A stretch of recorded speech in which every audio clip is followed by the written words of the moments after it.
My dear friends, every year 16th June is observed or rather celebrated as International Domestic Workers Day. It was on this day in 2011 that the International Labour Organization or ILO based in Geneva passed laws for decent work for domestic workers, and this is called ILO 189 Convention, and this established international laws for domestic workers. This day is an opportunity to recognize the contribution of domestic workers for global economy as well as for the betterment of each household where they work. Under the ILO Convention 189, a domestic worker is any person who is engaged in domestic work within the employment relationship. Domestics are employed in household work performing cleaning, washing, cooking, and giving personal care to the infants and the elderly. According to a news report from the ILO, only 6% of domestic workers are covered under the comprehensive social protection programs. That means 94% are lacking access to medical care, invalidity, unemployment, injuries incurred during employment, sickness, old age, family, maternity, invalidity, and survivors' benefits. In fact, only 5% have access to legal protection, as majority of the workers are employed informally. Domestic workers in India, as per official statistics, are 47.5 lakhs, but this is a severe underestimation. Some other studies prove that the number of domestic workers in India is almost 5 crore, and they can be categorized into three. Number 1, live-in domestic workers. Number 2, live-out or part-time domestic workers. Number 3 are migrant domestic workers. Live-in domestic workers are those who live in the houses of their employment.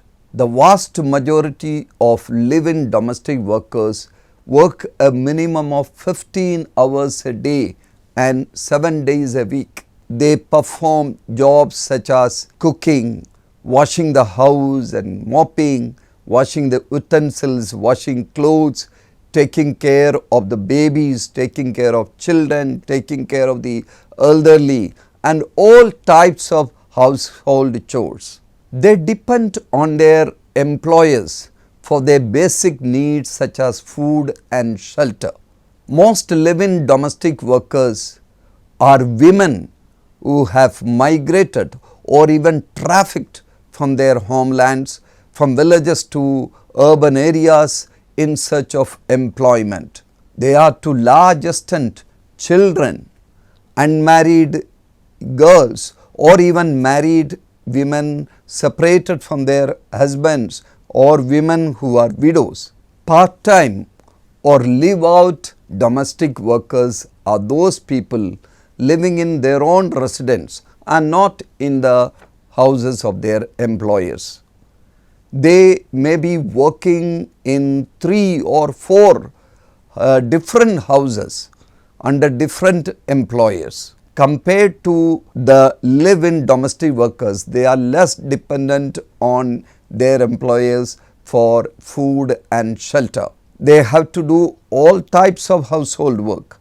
They have to manage their own homes as well as the homes of their employers. Part-time domestic workers are generally locals. They may be living in the slums within the city or in the outskirts of the city where they work. Now we speak of migrant domestic workers. Many women migrate from their own homes to cities, and there are two types of migrants: interstate domestic workers and then overseas migrant domestic workers. Interstate domestic workers are mostly women from tribal communities in Jharkhand, West Bengal, Odisha and Chhattisgarh. They are subject to displacement due to man-made crises like insurgency in their own areas or mining by multinational companies. Trafficking agencies encourage internal migration through fraud means. Once the girls arrive in the city of their employment, they are unpaid for employment for months because they have to pay to their trafficking agencies for securing the job they have received. The newly arrived domestic worker finds herself in a foreign environment, totally new language, new food, new culture, and everything is new, and she feels loneliness, and she is very often kept in solitary confinement and with no relation with people outside. Migrants also become victims of physical and sexual abuse. They work for excessively long hours. International or overseas domestic workers.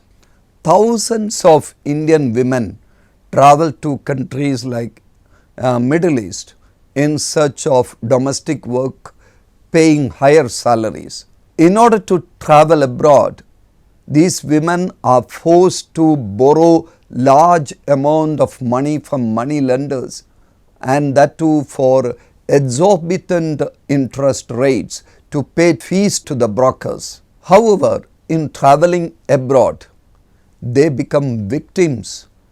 Their documents are withheld, their salaries are withheld, there is no proper work contract, and many of them become victims of physical, sexual and emotional abuse in their workplaces. And in many cases, their travel documents are withheld and they are prevented from returning home. In India, the stigma linked to domestic work is heightened due to the caste system in which we are. Since tasks such as cleaning and sweeping are linked to people of the so-called low caste, domestic workers are commonly referred to as servants and maids. This causes feelings of insecurity and inferiority. Domestic workers are highly exploited and denied just and humane working conditions and wages. They are paid much below the minimum unskilled or semi-skilled workers. The working hours of domestic workers can go from minimum 8 hours to 18 hours a day with no weekly off or monthly leave or even annual leave. Wages, leave facilities and medical facilities are all at the mercy of the employer. Moreover, they are often victims of suspicion. If anything is missing in the house, they are the first ones to be accused with threats, physical violence, police interrogation, investigation, even arrest or imprisonment, dismissal. Domestic workers often experience a terrible sense of loneliness because of the solitary nature of their work. Most of the domestic workers have no means to communicate with their friends or relatives or family members, and many of them are not allowed to use the telephone. During the COVID-19 pandemic, the domestic workers were the worst hit, with majority of them losing their jobs. National Domestic Workers Movement or NDWM is a national organization working for the betterment of domestic workers in various cities of India. It was begun in 1985 by Sister Jeanne Devaux ICM, a Belgian citizen, and she began the work in Chennai. Later, the office of NDWM was shifted to Mumbai, and Sister Christine Mary is its national coordinator. Father Chetan IMS worked for NDWM for many years in Jharkhand, and he did advocacy with the government in Jharkhand as well as in Delhi for legislations in favor of domestic workers. In Varanasi, Father Dilraj started coordinating the activities of the domestic workers through NDWM in early 1980s, and later Father Alex carried on his work. And Father Prem is a person who worked for domestic workers in Varanasi as well as in Lucknow as coordinator of NDWM for North India. Today, Sister Francisca FSM is carrying on the work of the coordination of NDWM for Varanasi and Lucknow. Sister Francisca, welcome to our studio.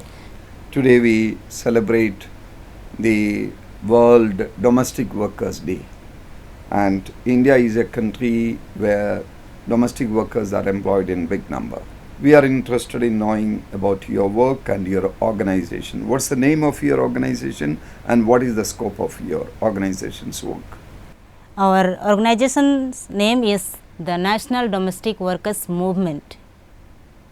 It started in 1985 by Dr. Sister Jeanne Devaux in Chennai and then Mumbai, and then it has spread to 16 states of the country. You are working in 16 states of the country. Yeah. And you are based in Varanasi and working for Uttar Pradesh. In Uttar Pradesh, which all places are you working? In Uttar Pradesh, we have taken 2 districts. One is Lucknow and Varanasi.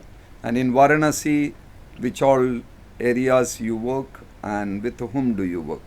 In Varanasi, we are working in 2 areas. One is in Pandepur and other one is in BHU side. In Pandepur, how many slum areas are you covering? We are covering 19 slum areas in Pandepur side, and BHU side around 20 slum areas. So, what are the main challenges in your work? Challenges is especially their wages, because employers, what they promise they don't give. Since they don't get anything to eat, say, so they think that it is at least better getting little than nothing. So, what exactly is your work among the domestic workers? With the domestic workers, especially working for their dignity, justice and empowerment. Please let me know with how many women are you working in Varanasi and what is the style of your work? We have a union, and especially we are working with those who are in union. How many are they in so the union? In union we have 2,500 domestic workers. And what is your work among the through the union? What do you do? We are working with the union especially for their recognition, dignity and justice. And time to time we give different trainings, awareness program for their health also. Then for economic empowerment we give seed money for like a small shop, they around 5,000, 7,000 we give them to open a small petty shop so that they can earn something for their family. Okay. How many animators do you have in Varanasi? In Varanasi, 3 animators plus me. Okay. So 4 of us. You are doing some advocacy with the state government, Yes, isn't it? Yes. Can you tell about your work with the state government? First of all, this time we have demands like ILO Convention 189 to be rectified, minimum wages to be fixed for the domestic workers, and those who are staying in cities, for them housing facilities, and workplace as a home. We want that it should be declared by the government. Separately, state legislation we are demanding for domestic workers. So, on 16th of June, what will be your activities? How do you celebrate Domestic Workers Day? 16th June we have planned, and we will be celebrating in Lucknow. So there we have invited labor ministers, labor secretary, around 20 government people. Our domestic workers will be sharing their what they actually undergo in their workplaces. Okay. So they will be putting forth, and government authorities will be listening to, and we want that what the domestic workers say, that voice has to reach to the government. So you are becoming a voice to the voiceless domestic workers. Wonderful. All the best in your work. God bless you. Thank you, Father. Employers have a responsibility to treat their workers with respect, dignity, fairness and empathy by providing fair wages and suitable working environment and giving respect to the workers. Employers can set an example for others to follow and for the welfare of the worker as well as his or her family. On this World Domestic Workers, let us join hands with each other to work to amplify the voices of the domestic workers for their respect, for their dignity and for their protection, and to work towards a future where they are valued, respected and they experience dignity. Let us celebrate the remarkable contribution of domestic workers. Let us stand united in our commitment towards improving the working conditions of our domestic workers, advocating their rights and fostering an inclusive world in which they feel empowered, where every domestic worker can lead a life of dignity and respect.